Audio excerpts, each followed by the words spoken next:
તમારી ઘરવાળી કે હું આપું, ચાલ લે ભાઈને એને બચાવ. તે ડાક્ટર કે તું ચૂપ રહેજે, બોલતી જ નહીં. તો કે કેમ?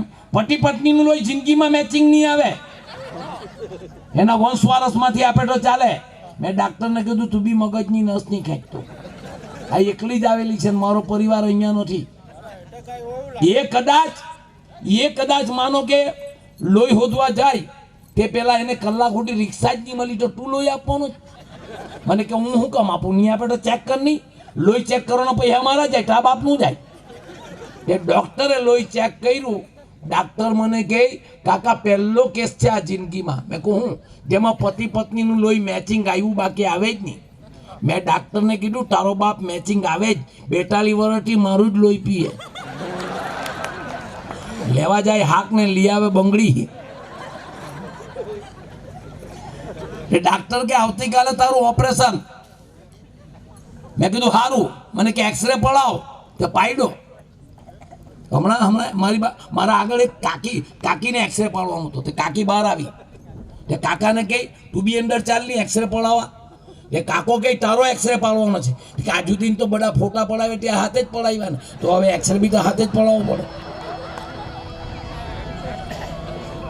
તે ડાક્ટરે એક્સરે પાડ્યો ને પલંગ પર મૂકી ગયો. મને મારી ઘરવાળીને દવા લખી આપી. મેં એકલો જ એક અભણ અંગૂઠા છાપાયો મોહલ્લામાંથી.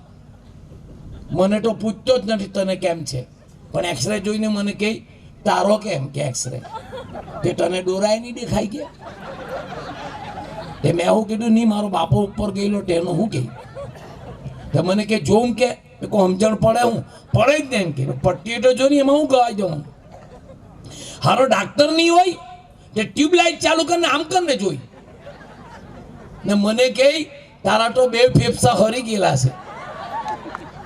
મેં કહું મગજની નસની ખેંચ, આ ફેફસાના ફોટા નથી. ની સમજણ પડતો હું લોહી પીએ.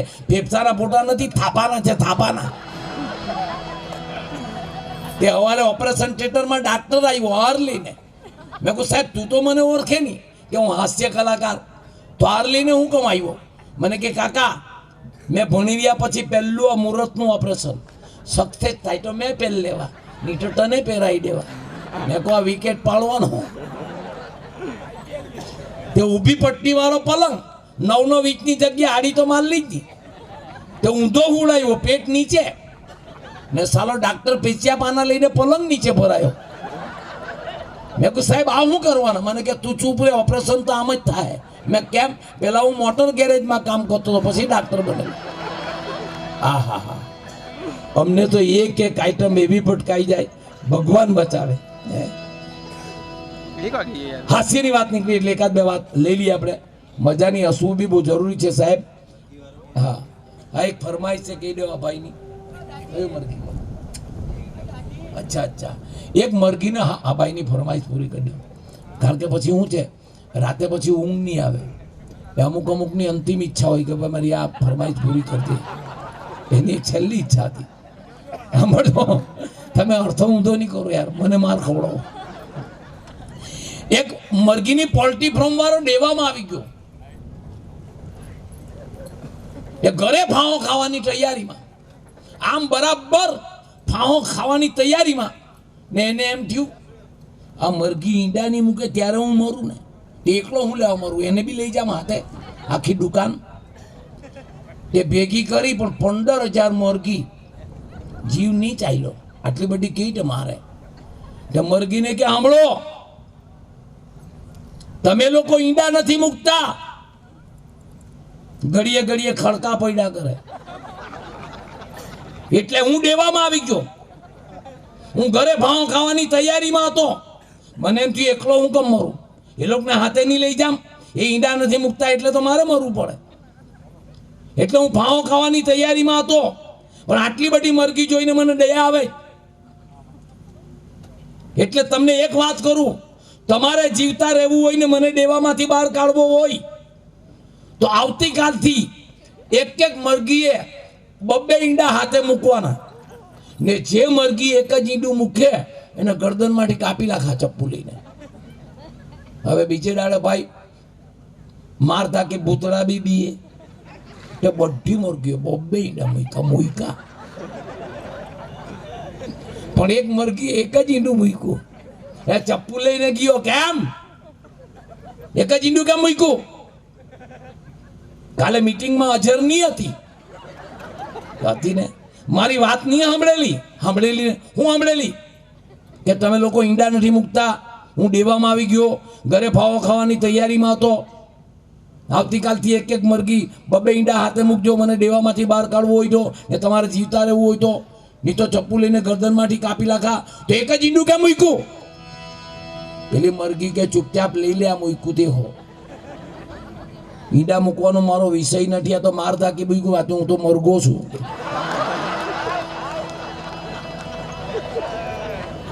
હસી લેજો, ઘણા તો પૂછવું પડે. હાસ્ય જીવનમાં બહુ જરૂરી છે સાહેબ, જીવનમાં હાસ્ય બહુ જરૂરી છે. એક બેન આવ્યા તો મને સાંભળજો, એક ભાઈ આવ્યા તો મને કે ઈશ્વરભાઈ માં લગ્ન થયા ને 3 વર્ષ થયા, પણ રોજની મગજ મારી. મેં કહું એ તું આ મોરોલી ને નવસારી વાળાની ભાષામાં બોલ, પંચર કાં પડે તે કે નહીં. મને કે જમવા બેહુને મારથી બોલાઈ જાય, ખારી દાળ, તીખું શાક, લોચા જેવો ભાત ને ચામડા જેવી રોટલી, આ મારી જિંદગી. મેં કહું એ કોઈ લાખ રૂપિયાની દીકરી આપી, અગ્નિદેવની સાક્ષીએ, ને તું આવી વાત કરે? મને કાનમાં કહી 50,000 કોઈ પાછી લે કે? મેં કીધું જઈતે હંધાયેલું છે, હું હોશિયારી કરે. જા વાંધા વચકા કરવા ગયેલા હુરતના બગીચામાં જો 70 વર્ષના હજી હરબોડા જેવા રખડે. તું હંધાઈ ગયો વાત કરની? મને કે તો હું કરું? મેં કઈ નહીં, આવતીકાલે રસોઈ આવે એટલે બૈરાને વખાણ કરવાના, ખાલી એટલું જ બોલવાનું રસોઈ જોઈને, વાહ દાળ, વાહ શાક, વાહ ભાત, વાહ રોટલી. પછી જો રસોઈ કેવી આવે. મને કેમ? મેં કહું મેં આખી જિંદગી આ જ ધંધા કર્યા ભાઈ, મારી સલાહ લઈને તો ગયો, એડવોકેટ નથી પણ સલાહ લઈ ગયો. બીજે દાડે જમવાનું એટલે ચાખીને બોલ્યો વાહ દાળ, વાહ ક્યાં, વાહ ભાત, વાહ શાક ને વાહ રોટલી કહીને રસોડામાંથી હાણી આવી છૂટી. ત્યાં માથું તોડ લાગ્યું. તે પેલો રડતા રડતા કે મેં આજે રસોઈના વખાણ કર્યા તો તે સાણસી છુટ્ટી મારી. બાઈ કે હું કરું? 3 વર્ષથી પણનીને આવેલી તો રજ એમ કે ખારી દાળ, તીખું શાક, લોચા જેવો ભાત ને ચામડા જેવી રોટલી. આજે મારી તબિયત હારી નહીં હતી તો બાજુવાળા સંગીતાબેન આવીને રસોઈ બનાવી ગયા. વાહ દાળો, વાહ શાકો, વાહ ભાત. પણ સાહેબ એ જે ભજન હતા જૂના, એને આજે ભજન બદલાઈ ગયા, ભગવાન બચાવે. બાકી પહેલા જે ભજન ગવાતા હતા ને, ખાલી આમ ગવાય એટલે એ જીદળ ધીંગાણે જેના એ માથા રે મહાણે એવો એ પાડ્યો થઈને રે પૂજાવું રે ગણવૈયા મારે ઠાકોરજી નથી થાવ. કેવા ભજન હતા જૂના. આજે કવિતાઓ કા ગવાય છે. બાકી પેલા ભજન ગાતા મથુરાના રાજા ત્યાં છો એ ગોવાળો ને ભૂલી ગયા છો, માનીતીન મોલે ગયા છો રે ઓ ધવજી એ મારા વાલા ને એ વઢીને કેજો. આજે ગવાય. આહા, સુરતમાં બહેનો ગાતા હતા મોંઘવારી વધી ગઈ રણછોડરાય કરો ઉપાય. પછી હું ગાય ખબર? નવા નવા જંતુ આવે, નવા નવા રોગો લાવે, આ દવામાં દેવારું ફૂકાય રણછોડરાય કરો ઉપાય. પછી ગાતા હતા નવી નવી વહુ આવે, ચાઇનીઝ પંજાબી બનાવે, પેલી હાહુના ભાવ ઘટી જાય, પેલા તેલનું તો તર્યું દેખાય રણછોડરાય કરો ઉપાય. આવા ભજન ગાય. હવે આહા, એથી ઊંચા ગાતા હતા પૈસો મારો પરમેશ્વર ને ગરવારો ગુરુજી, અમે એની સેવામાં રહીએ રે પછી કાંથી ભજનમાં જઈએ રે, પછી કાંથી ભજનમાં જઈએ રે. આખો દિવસ ઘરકામ ને રાતે ટીવી વિડિયો, પછી થાકીને હુઈ જઈએ રે પછી ક્યાંથી ભજનમાં જઈએ. હવે આવા ભજન છે અમારા ભાઈઓ, કેવા ભજન ગાય ખબર છે? અરે ચાલતા શિરડી જાઉં, સાईं बाबा ने मनाऊं. अरे चालता शिरडी जाऊं, साईं बाबा ने मनाऊं. क्यारे एक रात में करोड़पति थाऊं. क्यारे एक रात में करोड़पति थाऊं. रोज रोज वगाड़ू तो करी लागे लाखों रुपया नी मारी लॉटरी. बांधू बंगला बेचार लावू होंडा सिटी कार. 6 महीने फॉरेननी दूर ચાલતા શિરડી જાઉં, સાईं બાબા ને મનાવું. પણ આ તો બધી ભજનની વાત છે. પણ એ અત્યારે જમાનો એવો આવી ગયો, અત્યારે રાજસ્થાનમાં હોય તો કેવી રીતે ગવાય ખબર? લોકગીત બદલાવો. સાંભળ્યું છે એક લાઈન? राजस्थान નું એક ગીત, એ બન્ના રે બાગા મે ઝૂલા ગાયા, બન્ના રે બાગા મે ઝૂલા ગાયા.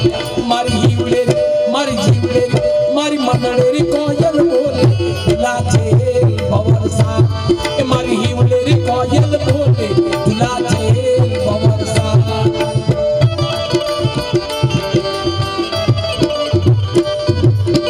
તો ફરીથી આપણે ચંદુભાઈ ને વિનંતી કરીએ, ચંદુભાઈ આવો અને મોજ કરાવો. એક વાર જોરદાર તાલી થઈ જાય. એક છોકરો કે મારી મમ્મીએ કરેલી ને પેલવેલીમાં પપ્પા પર ફેંકેલી. ટીચરે સવાલ કર્યો, બોલો બાળકો, એક હીરો હોન્ડા ગાડી 2 વ્હીલની, તેના પર 13 જણા બેઠા, બેહાય? એક છોકરો કે વટકે 7 બેહાય. તો કે કેવી રીતે? એક ડ્રાઈવર ને 2 છક્કા. હિસાબ ઘંટાઓ તો ગણી લેજો.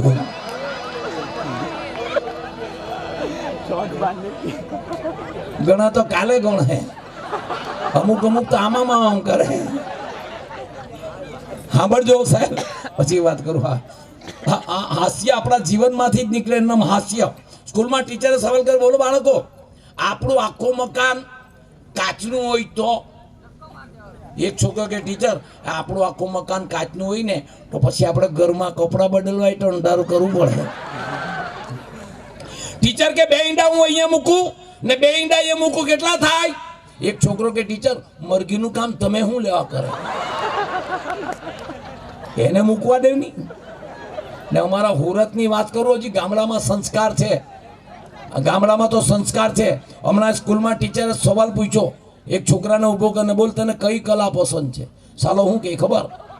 પેલી ત્રીજી બેન્ચ પર બેહેલી ને ચંદ્રકલા, તે પસંદ છે. હમણાં એક ડોસીમાં પિક્ચર ટોકીજમાં થમ્સઅપ ની બાટલી લઈને આવેલા. તે થમ્સઅપ લઈને આમ જીરીક પીએ ને આમ ધરી મૂકે, જીરીક પીએ ને ધરી મૂકે. 1.5 કલાક આમ જ, આમ ગામડાની ભાષામાં કહે તો જીરી જીરી ચાઈટા કરે. તે ત્રીજી સીટ પર એક ખોપરીનો આઉટ બેહેલો કે 1.5 કલાકથી નહીં પીવાય તો હું લેવા બાટલું લઈને, બાટલું ખેંચીને પી ગયો. પછી ડોહીમાં ને કે, ડોસીમાં 1.5 કલાકથી એટલું થમ્સઅપ નહીં પીવાય તો હું લેવા બાટલું લઈને આવે. ડોહી કે મરી ગયામાં થમ્સઅપ નહીં હતું તો એ તો હું પાન ખાઈને ઠૂકતી હતી. બહુ થમ્સઅપ ના ઉભરા મારે તે હજી જાની કોઈની બીજી બાટલી ખેંચી લઈને વળકા નહીં કરે. ખરેખર અમને તે મેં એક જ જગ્યાએ 10 વર્ષથી પ્રોગ્રામ કરું મહેશભાઈ, એક જ મંદિર પર 10 વર્ષથી પ્રોગ્રામ કરું. એ લોકો આ વખતે નક્કી કર્યું કે દશાનિકા મહોત્સવ છે એટલે પુષ્પગુચ્છથી તો સ્વાગત કરીએ, પણ ઈશ્વરભાઈ ભગતનું આ વખતે સાલ ઉડાડીને બી સ્વાગત કરવામાં આવશે. એક જણ આવ્યું, હાથમાં પુષ્પગુચ્છ આપ્યો, બધાએ તાલી પાડીને પેલો બેસી ગયો. પછી ગામમાં અભણને સરપંચ બનાવલો, તેને મોકલાવ્યો કે જા ઈશ્વર કાકાને સાલ ઉડાડી આવ. એ સાલ ઉડાડવા આવવાનો એટલે હું તો આમ ઉભેલો. એ સાલ લઈને આવ્યો હો કરો સ્ટેજ પર, પણ 5 ફૂટ દૂર જ ઉભો રહ્યો, સાલ નહીં ઉડાડે. એ પેલા નીચેથી બોલે, સાલ ઉડાડ, સાલ ઉડાડ. પેલો ઉડાડે જ નહીં. 5 મિનિટ નીકળી ગઈ. પછી મારો મગજ ગયો, મેં કહું સાલ ઉડાડવાનું તો ઉડાડ દે નહીં. મને કે તું હુઈ જાય તો ઉડાડું ને. દીકરો મારી હોવાની રાહ જોતો હતો. અમુક અમુક તો એવા કડડા ભટકાઈ જાય. હાંખ્યા તો જરા તારા હારા ભાઈ. હું ને મારી ઘરવાળી સુરત ભાગળ પર ખરીદી કરવા નીકળ્યા હમણાં 6 મહિના પહેલા. એ ચાલતા ચાલતા વાંકી વળી. મેં કહું બૈરા વાંકાવર એટલે નક્કી કઈ ચલકતું દેખાયું હોય તો જ, કારણ કે હોનાનો ભાવ થી આજુબાજુ. હા, એ વાંકી વળી બેઠી થઈ છે. મેં પૂછ્યું તું વાંકી વળેલી છે, તને હું મળ્યું? મેં મને કે જવા દેવની. હવે તો લોકો ઠૂકે પણ એવું જ જાણે રૂપિયાના સિક્કા જેવું. હાથ બગડ્યો ત્યારે ખબર પડી, પણ તું શું લેવા એટલો બધો રૂપિયાનો ફોફરો રાખે? ને સાચી વાત કરું, આ દુનિયામાં મેં એક વસ્તુ માર્ક કરી, ભલે દીકરીની સંખ્યા ઘટી ગઈ,